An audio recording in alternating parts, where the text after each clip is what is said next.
हम तो आ पहुंचे उसके घर, अब उसका कुछ पता नहीं।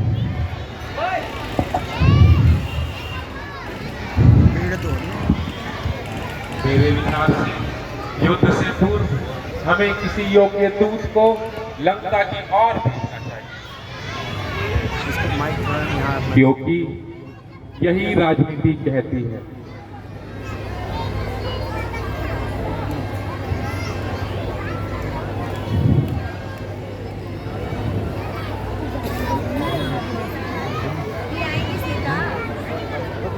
जामवंत जी, आपका क्या विचार है?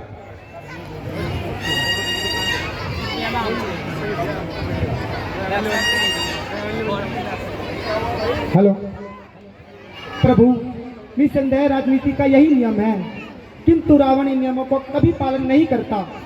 चाहे कुछ भी हो, हमें अपने कर्तव्यों का पालन करना चाहिए। मेरे अनुसार मैं अंगद को प्रस्तुत करता हूँ। कहो अंगद जी, आपका क्या विचार है? मैं सेवा सहित भगवान, मैं सेवा सहित तैयार हूँ। आप आशीर्वाद सहित आज्ञा दीजिए। जय श्री राम। तो अंगद, शीघ्र ही लंका की तरफ प्रस्थान करो और रावण को हर प्रकार से समझाने का प्रयास करो, जिससे जय लंकेश्वर, उसका और हमारा भला हो। लंकापति की जय हो।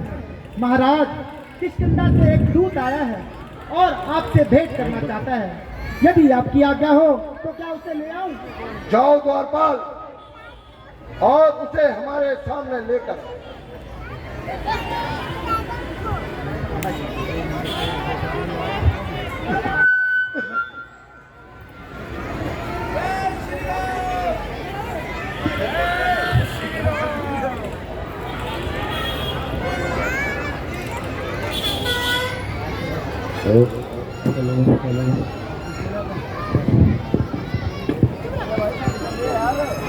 उचित ना हो तो अपना परिचय भी दो।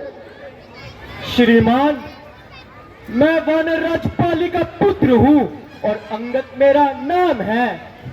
ओहो, आपके लिए विशेष संदेश लेकर आया हूँ। तो तुम ही मेरे परम मित्र बाली के पुत्र हो।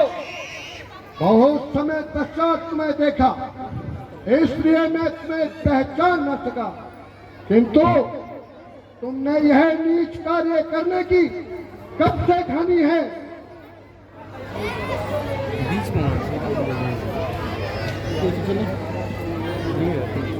ऐसा ही है। आप मुझे कुछ भी कहिए, मैं नीच तथा पतित कहने का कब बुरा मानता हूँ, बल्कि आपकी बातों को सहन करता हूँ और अपने स्वर्गीय पिता मित्र होने के कारण, आपको अपनी तुच्छ बुद्धि होने के कारण समझाना अपना कर्तव्य समझता हूँ कि आपको और पिताजी को विशेष संबंध होने के कारण मुझे आपसे स्नेह दी है। हे पिताजी के मित्र, आप मेरे संदेश को मान लीजिए। मेरे पास इन भाषणों को सुनने का समय नहीं है, जो तुम्हें कहना हो वह शीघ्र कहो। तो सुनिए, मुझे श्री रामचंद्र जी ने भेजा है कि आप अब अकारण के रक्तपात को छोड़ दें, और मेरी भी यही प्रार्थना है कि अगर यदि दोनों ओर संधि होगी, सैनिक बलिदान न होंगे, तब वो शांति का प्रतीक रहेगा। झगड़े नुकसान न होंगे। जब रणचंडी यदि चैन उठी पृथ्वी और पचारों में, जय और प्राच्य तो बाद में होगी, पहले महाप्रलय होगी।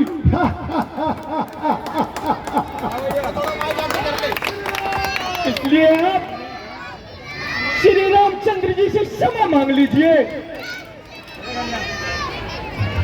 पिताजी को उनके पास दे दीजिए, फिर मैं भी आपको क्षमा कराने की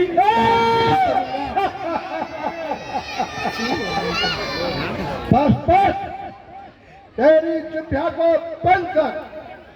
अरे नालायक, तेरे जैसे पुत्र को तो जन्म लेते ही मार देना चाहिए। पिता का बदला तो दूर रहा, बल्कि उनकी शिकायत करता है। बेकार है तेरे जैसे कपूत को। यदि तेरे जैसा कपूत मेरे घर जन्म लेता तो मैं कभी का तुझे जन्म लोक पहुंचा देता। बेशरम, जिस कुल में तेरे जैसा लाल हो, अफसोस अफसोस तो अपने पिता के हत्यारे का दलाल हो, जिसको जिसको अपनी शर्म गैरत का न ख्याल हो। ऐसा ऐसा कुल कौन कर दुनिया से पैमाल हो। इस स्त्री के वास्ते जिसने भाई की जान ली, अरे बेहया, तूने उनकी सेवकाई ठान ली। नहीं शक्ति थी, नहीं शक्ति थी तुझमें तो मेरे पास चला आता, मैं तेरे पिता का बदला उसी क्षण चुका देता।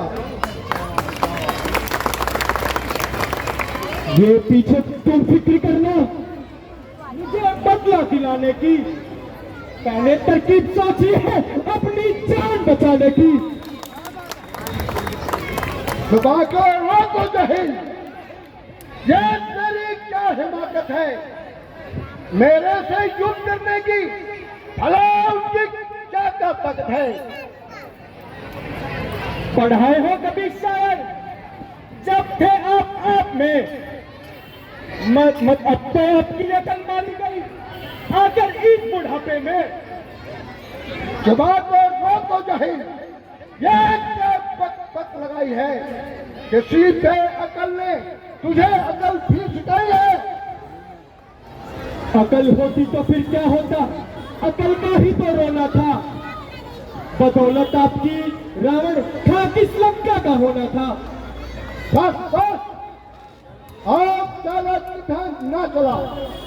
अरे आप निर्लज, तुझे ऐसी बातें करने का साहस कैसे आया? तुम उन छात्रों को दिन रात भड़काते हो। अरे कुल खाती, अरे उत्पत्ति, अब भी मेरा कहना मान, मैं तुझे अपनी सेना का सेनापति बनाऊंगा। पापों ने क्या किया तुझे, अंतिम दिन आने वाले हैं, तो 4 रोज में इस दुनिया से जाने वाला है। अरे निर्लज बालक, तुझे अपने बूटे का भी ध्यान नहीं तो कितने वार्तालाप करता है? मैं रावण हूँ, रावण। जिस समय राजकता होगी तब आपस में ठन जाएगी, ये हरी भरी लंका शमशान भूमि में बदल जाएगी। अफसोस,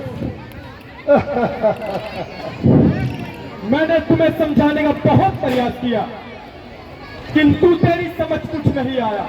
इसलिए यदि तूने अपनी तलवार पर अभिमान है तो मैं ऐलान कर देता हूं, श्री राम जी को युद्ध का ऐलान है। जय श्री राम। अरे कौन मूर्ख बालक, संधि संधि संधि, अगर संधि ही चाहते हो तो जाकर कह देना तेरे प्रभु राम से, पहले बड़े वो श्रेष्ठ समुद्र का, फिर बात हो मेरे मन की, फिर मुस्कान हनुमान की, शरणागत भेजे मेरे बाण की, फिर भेजे वो भविष्य को, मारा दबे ब्राह्मण की, और दबाकर राम लखन विक्रम लगे अपने प्राण की। जाओ नाम से कह दो कि रणभूमि में आना और अपना जोर करना।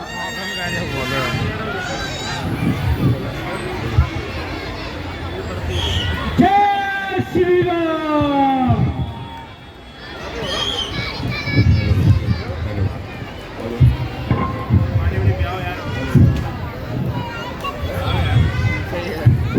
बंद कर दे